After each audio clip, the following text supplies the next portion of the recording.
السلام علیکم ورحمۃ اللہ وبرکاتہ۔ الحمد للہ رب العالمین والعاقبۃ للمتقین والصلاة والسلام علی اشرف الانبیاء والمرسلین نبینا محمد وعلی آلہ وصحبہ اجمعین وبعد۔ فعن عمر رضی اللہ تعالی عنہ موقوفا وانس رضی اللہ تعالی عنہ مرفوعا اذا توضأ احدكم ولبس خفيه فليمسح عليهما وليصلي فيهما ولا يخلأهما إن شاء إلا من جنابه، أخرجه الدارقطني والحاكم وصححه۔ بلوغ المرام من ادلۃ الاحکام کی حدیث نمبر 59 ابھی آپ کے سامنے پڑھی گئی ہے۔ حدیث کے راوی حضرت عمر بن خطاب رضی اللہ تعالی عنہما ہیں۔ حضرت عمر رضی اللہ تعالیٰ عنہ سے موقوفاً حدیث مروی ہے، اور انس رضی اللہ تعالیٰ عنہ سے مرفوعاً حدیث مروی ہے۔ یہ موقوف اور مرفوع حدیث کی یہ اصطلاحات ہیں۔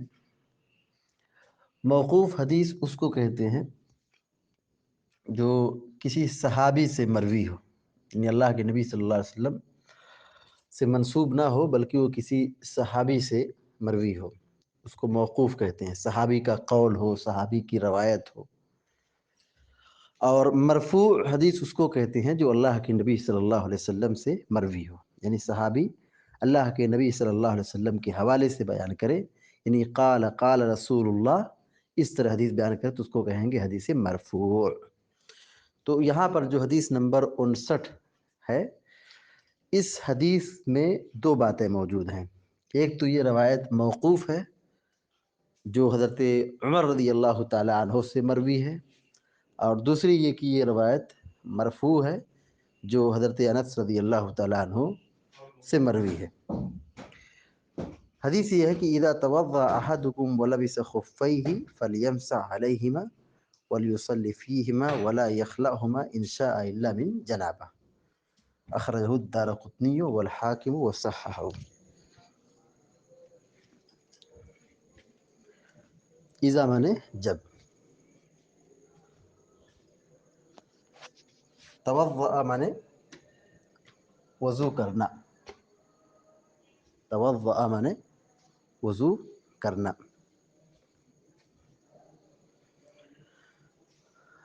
احدکم مانا ہوگا تم میں سے کوئی، اذا توضأ احدکم جب تم میں سے کوئی شخص وضو بنائے، وضو کرے۔ اذا مانے جب، توضأ مانے وضو کرنا، احدکم مانے تم میں سے کوئی۔ اذا توضأ احدکم کا ترجمہ ہوگا جب تم میں سے کوئی شخص وضو بنائے، جب تم میں سے کوئی شخص وضو کرے، وضو بنائے۔ وَلَبِسَ خُفَّيْهِ فَلْيَمْسَحْ عَلَيْهِمَا۔ لبس، لبس یلبس کا معنی ہوتا ہے پہننا، واللبس اور پہنا، واللبس کا معنی ہوگا اور پہنا۔ خف، خف کے معنی موزہ، خفیہ اپنے دونوں موزے کو، وَلَبِسَ خُفَّيْهِ اور اپنے دونوں موزے کو پہنا۔ فَلْيَمْسَحْ عَلَيْهِمَا، فَلْيَمْسَحْ چاہیے کہ وہ مسح کرے، فَلْيَمْسَحْ چاہیے کہ وہ مسح کرے۔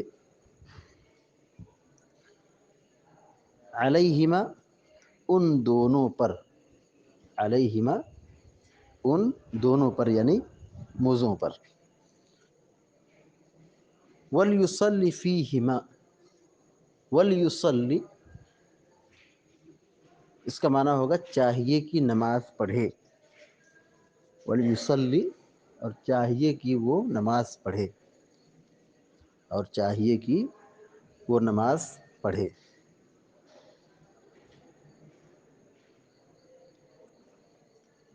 فیہما ان دونوں میں، فیہما ان دونوں میں یعنی ان دونوں کو پہن کر، موزوں کو پہن کر، ولا یخلعہما، ولا یخلعہما، اور ان دونوں کو نہ نکالے نہ اتارے، یعنی موزے کو نہ اتارے نہ نکالے نہ کھینچے۔ خلا یخلو معنی ہوتا ہے اتارنا نکالنا، یعنی کپڑے کا، موزے کا، جوتے کا نکالنا، اس کی عربی آتی ہے خلا یخلع۔ ولا یخلعہما، اور چاہیے کہ ان دونوں موزوں کو نہ نکالے نہ اتارے۔ ان شاء الا من جنابہ، ان شاء الا من جنابہ، ان مانے اگر، شاء مانے چاہنا، شاء مانے چاہنا، شاء یشاء مانے چاہنا، ان شاء اگر چاہے، الا من جنابۃ، الا مانے مگر، الا مانے مگر، من جنابۃ مطلب ہے من مانے سے، جنابت مانے جنابت ناپاکی، من جنابۃ جنابت سے، ناپاکی سے۔ ناپاکی دو وجہ سے ہوتی ہے۔ ناپاکی کا مطلب یہ ہوا کہ آدمی کا غسل ٹوٹ جائے، جنابت کا مطلب کیا ہوا کہ آدمی کا غسل ٹوٹ جائے، اور یہ دو سبب سے ہوتی ہے، جنابت دو سبب سے ہوتی ہے۔ ایک یہ کہ آدمی سویا ہو اور احتلام ہو جائے، اور دوسری جو وجہ ہے وہ یہ کہ آدمی ہم بستری کر لے، جمع کر لے۔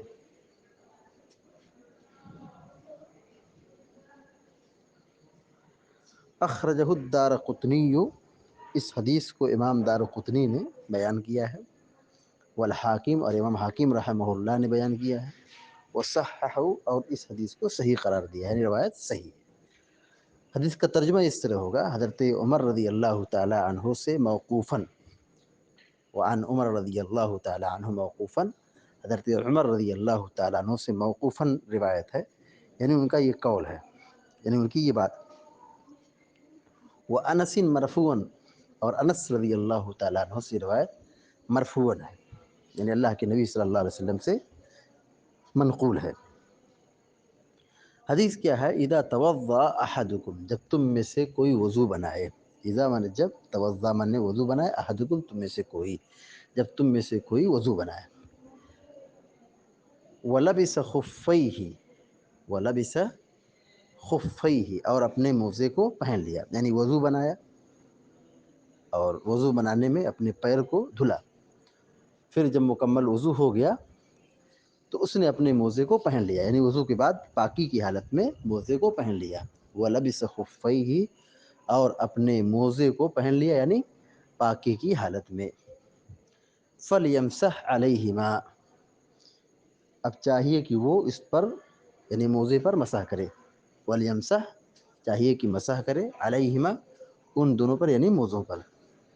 یعنی جب وہ وضو بنا لیا ہے اور وضو کی حالت میں، پاکی کی حالت میں موزہ پہن لیا ہے، تو اب وہ جب وضو بنائے گا تو اسے موزہ نکالنے کی ضرورت نہیں ہے، بلکہ موزے پر مسح کر لے گا۔ فَلْيَمْسَحْ عَلَيْهِمَا، چاہیے کہ وہ ان دونوں موزے پر مسح کرے، موزے کے پر مسح کرے، یعنی موزے کے اوپری حصے پر۔ وَلْيُصَلِّ فِيهِمَا، اور چاہیے کہ ان دونوں موزے میں نماز پڑھے، یعنی موزہ پہن کر کے نماز پڑھے۔ یعنی ظاہر ہے جب وضو بنایا ہے، پیر نہیں نکالا ہے، اس پر مسح کیا ہے، تو اب کیا ضرورت ہے کہ موزہ نکالے؟ تو اسے موزہ پہن کر کے ہی نماز پڑھنا ہے۔ وَلْيُصَلِّ فِيهِمَا، اور چاہیے کہ اسی میں وہ نماز پڑھے، یعنی موزہ نکالنا نہیں ہے۔ اس لیے کہ جب موزہ نکال دیں گے تو ظاہر ہے کہ موزہ پہننے کا مقصد ختم ہو گیا، تو موزہ نکالیں گے نہیں، اسی میں نماز پڑھیں گے۔ ایسا نہیں کہ موزہ نکال لیے تو وضو ٹوٹ گیا، مسئلہ ایسا نہیں کہ وضو بنائے، مسح کیے اور پھر موزہ نکال لیے تو وضو نہیں ٹوٹتا ہے، لیکن مسح کرنے کا جو مقصد ہے، موزہ پہننے کا جو مقصد ہے کہ آدمی موزہ پہنا رہے،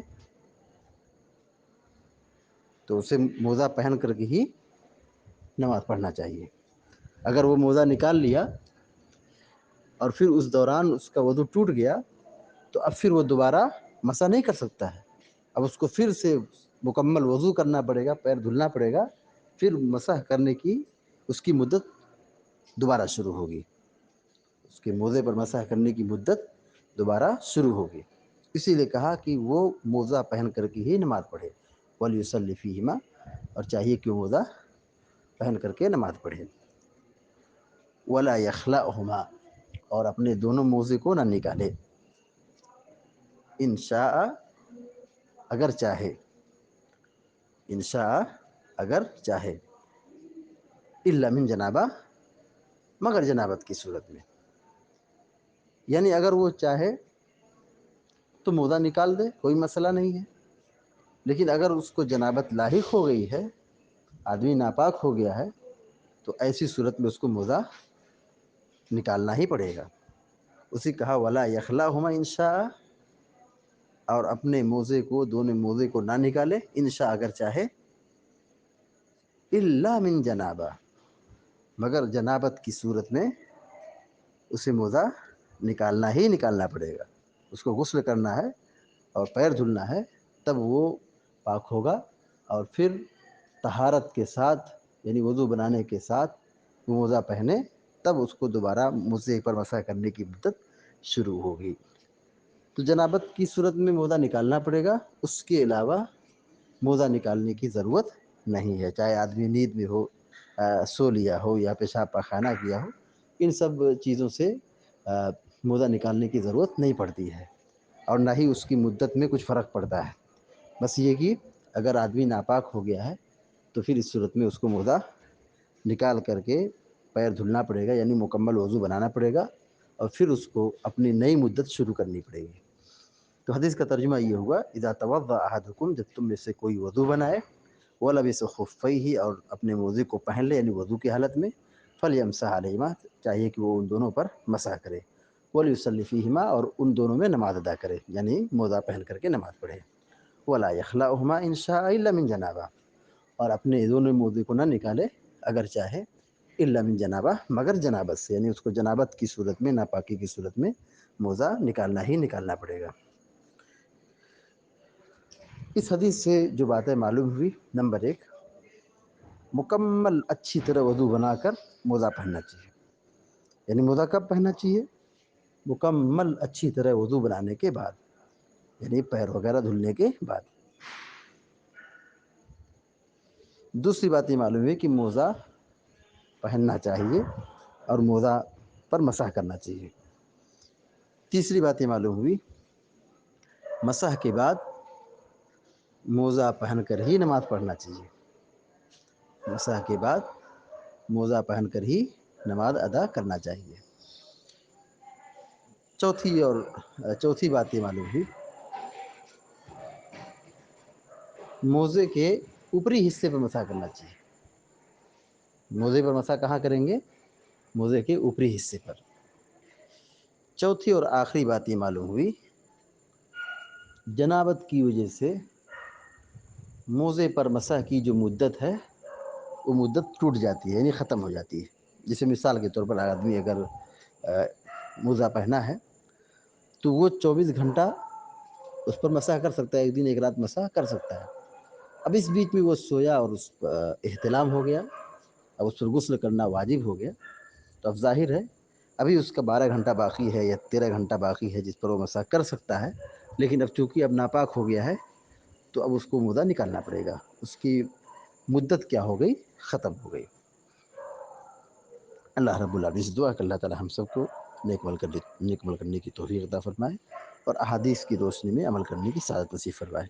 امین یا رب العالمین۔ اقول قولی ھذا واستغفر اللہ لی ولکم ولسائر المسلمین فاستغفروه انه الغفور الرحیم، وصلی اللہ علی نبینا محمد وعلی آلہ وصحبہ اجمعین۔ السلام علیکم ورحمۃ اللہ وبرکاتہ۔